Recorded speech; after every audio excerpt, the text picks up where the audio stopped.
Kita lihat penampakan ikannya, sahabat. Nah, itu ikan lilinya. Bismillahirrahmanirrahim. Assalamualaikum warahmatullahi wabarakatuh. Sahabat channel Utuh Bakai. Hari ini saya akan memperlihatkan kondisi kolam saya, kolam lele, kolam terpal rangka baja beserta sirkulasinya yang terbaru. Saya menggunakan kolam tanah sebagai penyaring alami.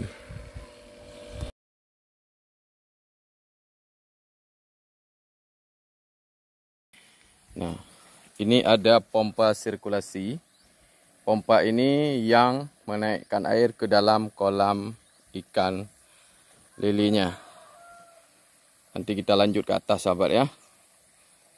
Jadi kolam ini adalah kolam tanah, di mana dalam kolam tanah inilah saya menempatkan satu pompa sirkulasi, yang mana kolam tanah ini sebagai penyaring alami agar merubah amoniak menjadi nutrisi.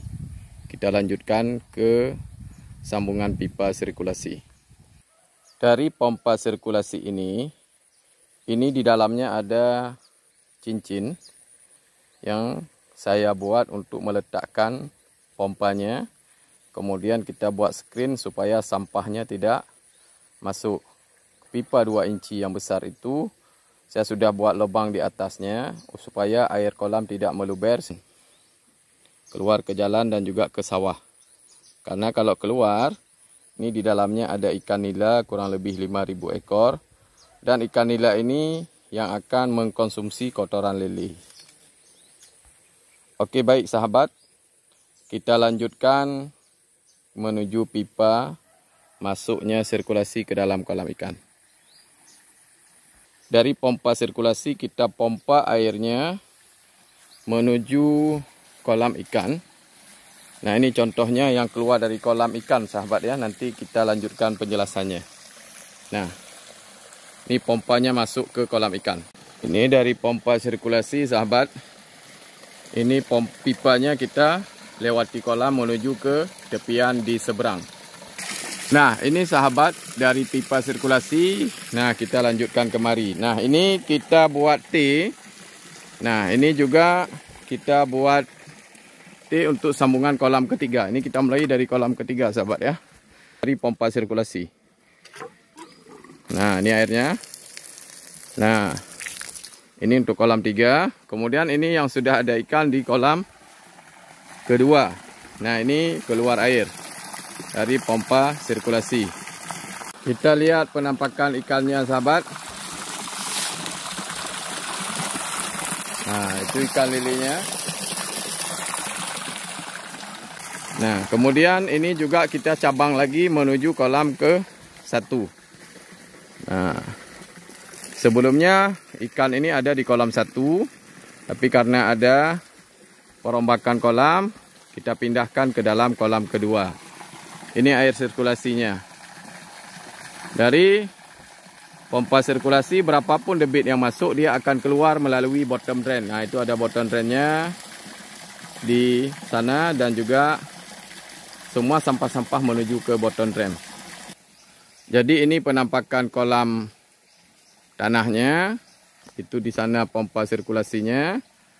Dan itu pipanya kita naikkan kemari. Nah, tadi udah kita perlihatkan. Dan ini penampakan kolam saya. Ini kolam rangka baja, kolam terpal dengan dinding seng untuk pelihara lele. Ini ada kolam 1, ini kolam 2, dan ini kolam 3. InsyaAllah setelah lebaran haji ini, kita akan sortir lele di kolam 2, masukkan ke kolam 3. Kita menuju ke belakang. Tadi sudah kita lewati, tapi belum saya jelaskan. Nah, ini sahabat. Inilah air yang keluar dari bottom drain. Ini kenapa ada 2 pipa. Yang satu pipa itu saya permanenkan untuk ukuran air supaya tidak penuh di kolam. Yang satu pipa ini kita bongkar-bongkar untuk membuang sisa kotoran. Namun kalau tersirkulasi seperti ini tidak perlu kita membuang kotoran. Begitupun di kolam ketiga, sahabat, juga saya buat yang sama. Tapi ini masih saya stop air. Nah, dari ini ada saya buat penyaringan alami yang belum sempurna, nanti kita akan sempurnakan sahabat. Nah, ini sahabat bisa lihat ada paret. Paret ini saya rencanakan membuat apa istilahnya, paret untuk penyaringan alami ya, ataupun sungai buatan. Nantinya kita sempurnakan dengan bahan-bahan batu, kerikil dan tanaman lainnya, sehingga air yang keluar dari kolam semua masuk ke dalam parit ini. Kemudian dari parit ini dia akan mengalir menggunakan metode frame A. Nah, ini dia keliling seperti ini sahabat paritnya, supaya penyaringan sampahnya lebih sempurna. Ini sahabat bisa lihat. Nah, ini keliling dia. Nah, begitupun di ujung sana dia keliling. Ini pipa yang nampak itu adalah pipa 1 inci dari pompa sirkulasi sahabat ya, yang masuk ke kolam tadi. Nah, ini air dari parit ini akan menyaring kotoran-kotoran dan nanti kita tambahkan bahan-bahan supaya bisa merubah segala amoniak menjadi nutrisi dan menjadi air yang sehat untuk ikan. Nah, kemudian airnya mengalir sampai di ujung sini. Nah, ini sahabat, ini kita buat lebih dalam supaya nanti pengendapannya terjadi di sini sebelum masuk ke kolam tanah.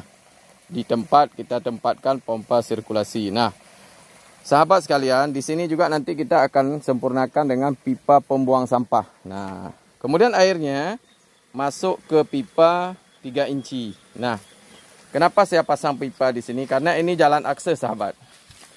Jadi, karena ini jalan akses, nanti supaya kita mudah lewati, tidak becek, pasang pipa. Dan pipa ini nanti kita ganti dengan yang lebih panjang.